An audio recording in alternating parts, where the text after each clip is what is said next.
Assalamualaikum warahmatullahi wabarakatuh. Jumpa lagi di channel TV Mbah Peller ya kali ini ya.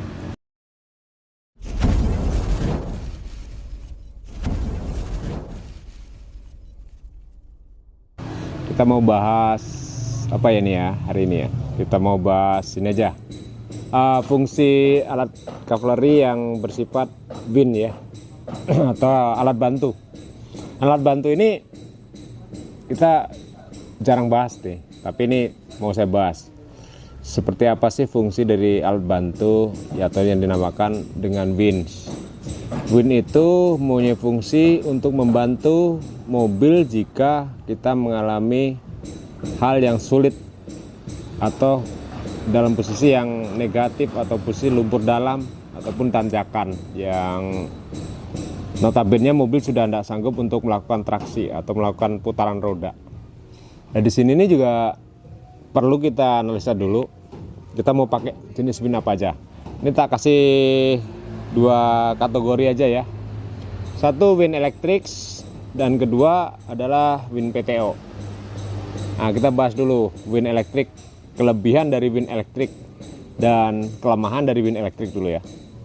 Wind elektrik sendiri dia bekerja melalui dari dinamo. Alat dinamo itu adalah seperti pengapian yang berdasarkan dari DC, dari aki. Nah, kapasitas aki ini menentukan juga untuk kerja wind maksimal. Makanya wind elektrik apa aja yang mempunyai merek atau mempunyai kualitas baik itu tergantung dari daya suplai akinya atau suplai energinya. Berapa sih suplai energi yang dibutuhkan dari wind itu? Titik aman dari wind itu adalah jika kita di ampere aki itu di kisaran 14,7 sampai 11 saja. Jangan sampai 10. Jika sampai 10 biasanya terjadi seperti drop atau bisa kehilangan kekuatan dari wind elektrik ini. Kenapa kehilangan kekuatan? Karena daya suplai energinya tidak cukup. Itu udah 10 ke bawah, itu jangan sampai ada kita melakukan pengewinan. Stop pengewinan tujuannya untuk apa? Kita melakukan pilihan lagi. Harus kita suplai lagi energi kita dan kita lakukan double wind atau kita lakukan pakai double lens. Kita menggunakan katrol. Nah, alat-alat katrol ini penting gitu kan. Nah, ini wind elektrik. Dia fungsi adalah di elektrikal yang menggunakan daya listrik gitu atau daya DC ya, daya elektrik. Nah, ini dipengaruhi oleh alternator, daya aki gitu sangat berpengaruh. Apapun jenis windnya, yang penting daya suplai energinya itu cukup. Maka dia akan bekerja dengan maksimal. Ya kalau bagus sih untuk wind ya pasti yang bermerek ya, yang sudah diakui untuk regulasi dan diakui sudah di lapangan teruji gitu untuk wind elektrik.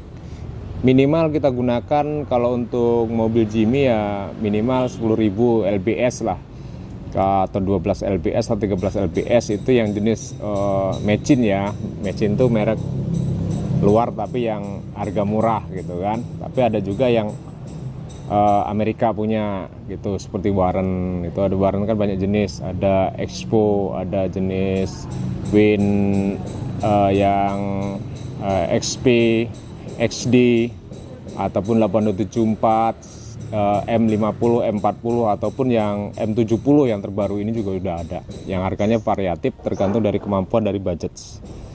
Nah, itu mempengaruhi guys. Ini wind elektrik. Nah, mungkin nanti kalau mau nanya soal wind elektrik yang pas buat mobil jenis apa, silahkan nanti di komen di sini ya. Di komen di bawah ini, saya akan tanggapin, saya jawab sebisa saya. Yang penting tidak lari dari koridor yang saya sampaikan saat ini. Satu, wind elektrik. Saya rasa udah cukup pembahasan wind elektrik. Sekarang kita yang tahap kedua, yaitu tadi udah ya, fungsi dari wind elektrik ya. Kelemahannya nih, kelemahan wind elektrik. Kelemahan wind elektrik itu daya harus cukup, daya energi harus cukup, dan dia ketergantungan dari suplai energi DC-nya, dari akinya.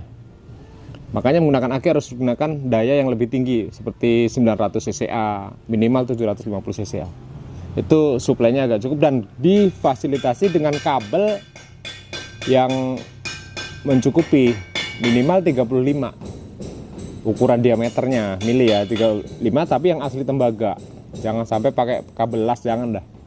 Tapi memang benar-benar kabel yang berfungsi yang baik, ada SNI-nya, ada standarnya, dan klaimisasi pada klaimnya, posisi klaim pada posisi kabel itu harus benar-benar rapi dan disolder. Biar apa? Biar energi suplai dari aki tidak banyak terbuang di kabel. Nah, itu metodenya ya. Ini sangat penting banget untuk pemahaman di situ. Terus kedua, kelemahan dari ini sering jebol di solenoid jika drop energinya. Makanya kalau bagi yang pakai wind elektrik, siap-siap aja bawa solenoid ya, solenoid. Kalau bisa yang kualitasnya bagus, upgrade gitu kan. Solenoid itu apa, Mbak? Solenoid adalah arus memutus. Arus memutus jika dia dropping atau pengantar ya. Jadi seperti dalamnya tembaga sebenarnya. Nah, motor wind juga. Nanti kalau itu kuat, motor wind bisa jebol. Makanya motor windnya, makanya nggak sampai ngewind kita di bawah 10 deh. Kalau ngewind di kita kan ada ampernya tuh, ampere daya DC-nya. Itu kalau di bawah 10 itu hati-hati itu. Hati-hati banget. Itu sering wind jebol di situ. Makanya rata-rata yang masih belajar pengebinnya pasti ditekannya aja terus. Wah, sampai nangis-nangis wind itu. Biasanya seperti itu. Ini kelemahan dari wind elektrik. Oke, mungkin kelebihannya dia lebih simpel dan dia bisa ngewind di posisi mesin mati. Itu aja. Nah, ini kedua. Berarti wind PTO ya. Wind PTO itu wind power take off.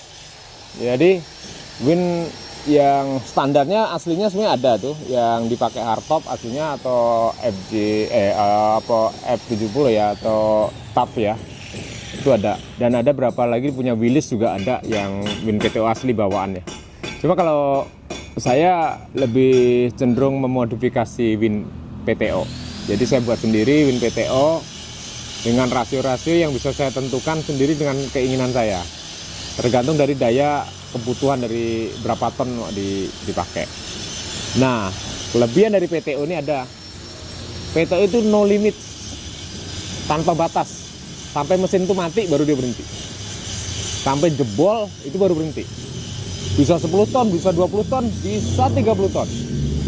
Tergantung dari kekuatan gigi yang kita pasang. Nah, di sini perlu dikaji yang lebih dalam tentang PTO ini. Nanti ada saya kasih fotonya, gambar tentang dalemannya seperti apa, untuk menjelaskan harus seperti apa sih susunan PTO itu kan, biar safety gitu. Jangan gunakan as guys. Sering saya ngeliat ya, ini ya namanya modifikasi itu bebas ya, tapi saya sering lihat as aja ditancepin gitu kan, dengan suri dengan splim yang 26, 20, 30, 29 itu nggak maksimal. Kita bikinkan bener dudukan bracketnya, knobnya, jadi dia no limits, tidak ada batas.